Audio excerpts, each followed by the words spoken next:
Now, so far we have focused on the market system, but this system is actually only one half of the global economic paradigm. The other half is the monetary system. While the market system deals with the interaction of people gaming for profit across the spectrum of labor, production, and distribution, the monetary system is an underlying set of policies set by financial institutions which create conditions for the market system, among other things. It includes terms we often hear, such as interest rates, loans, debt, the money supply, inflation, etc. And while you might want to pull your hair out listening to the gibberish coming from the monetary economists, modest preemptive actions can obviate the need of more drastic actions at a later date. The nature and effect of this system is actually quite simple. Our economy has, or the global economy has, three basic things that govern it. One is fractional reserve banking, banks printing money out of nothing. It's also based upon compound interest. When you borrow money, you have to pay back more than you borrowed, which means that you, in effect, create money out of thin air, again, which has to be serviced by creating still more money. We live in an infinite growth paradigm. The economic paradigm we live in now is a Ponzi scheme. It's nothing grows forever. It's not possible. As a great psychologist James Hillman wrote, the only thing that grows in a human body after a certain age is cancer. It's not just the amount of money that has to keep growing, it's the amount of consumers. Consumers to borrow money at interest to generate more money, and obviously that's not possible on a finite planet. People are basically vehicles to just create money, which must create more money to keep the whole thing from falling apart, which is what's happening right now. There are really only two things anyone needs to know about the monetary system. 1. All money is created out of debt. Money is monetized debt, whether it materialized from treasury bonds, home loan contracts, or credit cards. In other words, if all outstanding debt was to be repaid right now, there would not be $1 in circulation. And 2. Interest is charged on virtually all loans made, and the money needed to pay back this interest does not exist in the money supply outright. Only the principal is created by the loans, and the principal is the money supply. So, if all this debt was to be repaid right now, not only would there not be $1 left in circulation, there would also be a gigantic amount of money owed that is literally impossible to pay back, for it does not exist. The consequence of all of this is that two things are inevitable: inflation and bankruptcy.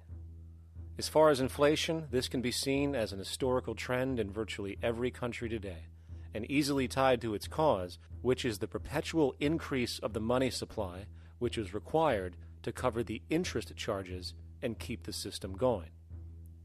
As far as bankruptcy, it comes in the form of debt collapse. This collapse will inevitably occur with a person, a business, or a country, and typically happens when the interest payments are no longer possible to make. But there is a bright side to all of this. Well, at least in terms of the market system, because debt creates pressure. Debt creates wage slaves.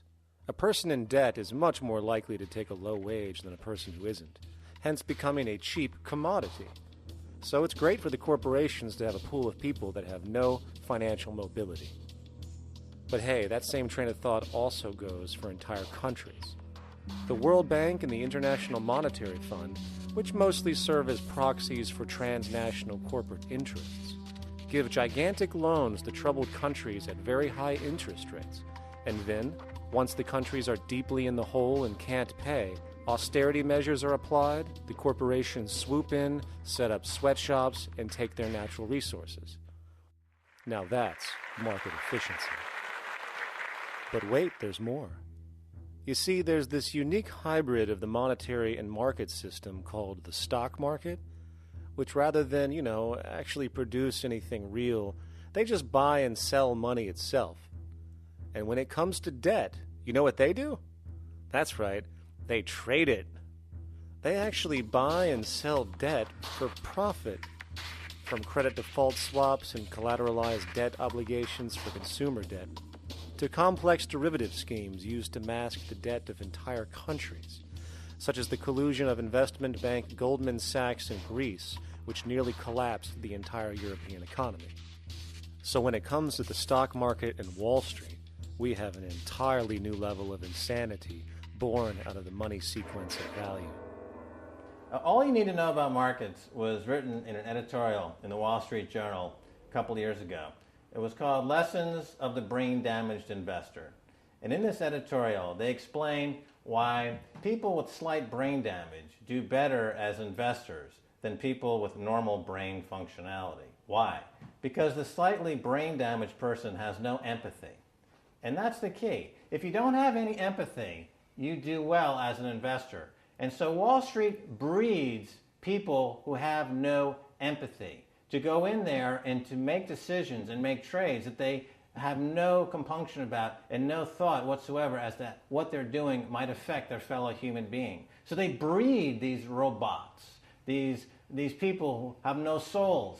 And since they don't even want to pay these people anymore, they're now breeding robots, real algorithmic traders. Goldman Sachs and the high-frequency trading scandal. They put a computer next to the exchange, the New York Stock Exchange. This computer, this co-located computer, as they call it, it front-runs all the trades on the exchange, and it hits the exchange with volumes of orders in ways that scalp pennies and nickels away from the exchange. It's like they're siphoning money all day long. They went one quarter last year, 30 or 60 straight days without a single down day and made millions of dollars every single day. Is that because, well, that's statistically impossible. When I worked on Wall Street, the way it works is everyone kicks upstairs the bribes. The brokers bribe to the office manager bribes to the regional sales manager bribes to the national sales manager. It's a common understanding. At Christmas, who gets the biggest bonus at Christmas in an average brokerage office? The compliance officer. The compliance officer sits there all day long. He's supposed to be making sure you don't violate any of the margin rules and you're complying with the law. Of course, yeah, to the extent that you can bribe the compliance officer, yeah, that's right, you are complying with the law. So how does fraud has become the system? It's no longer a byproduct.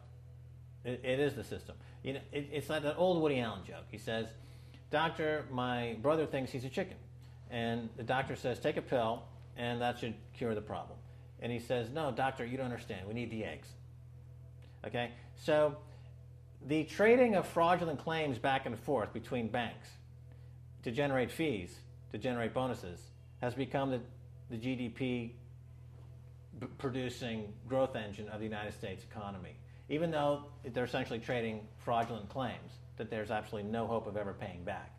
They're processing and generating and re-securitizing nothing. If I write $20 billion on a cocktail napkin and I sell it to JP Morgan, while JP Morgan writes $20 billion on a cocktail napkin, and we swap those two cocktail napkins at a bar, and we each pay ourselves 1/4% in a fee, we make a lot of money for our Christmas bonus.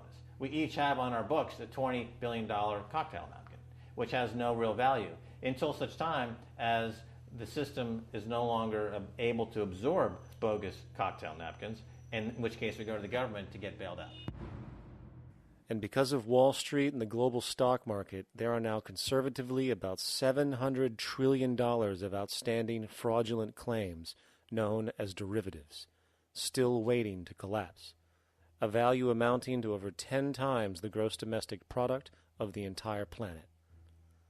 And while we have seen the bailouts of corporations and banks by governments, which of course comedically borrow their money from banks to begin with, we are now seeing attempts to bail out whole countries by conglomerates of other countries through the international banks.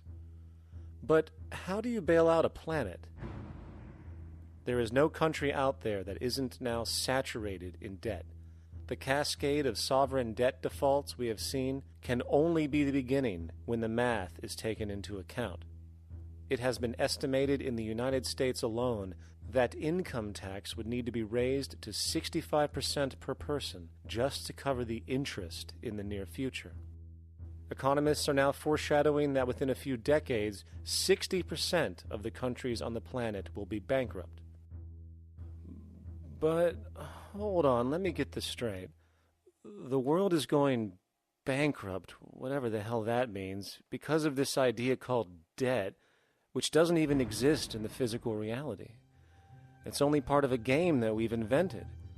And yet, the well-being of billions of people is now being compromised. Extreme layoffs, tent cities, accelerating poverty, austerity measures imposed, schools shutting down, child hunger, and other levels of familial deprivation, all because of this elaborate fiction. What are we, fucking stupid? Hey, Mars, my man. Help a brother out, huh? Grow up, kid.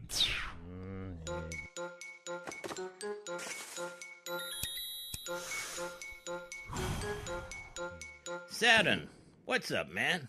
You remember that smoking nebula I hooked you up with a while back? Listen, Earth, we're getting really tired of you. You've been given everything, and yet you waste it all. You got plenty of resources, and you know it. Why don't you grow up and learn some responsibility, for Christ's sake?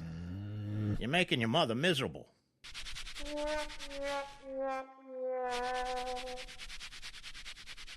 You're on your own, pal. Yeah, whatever.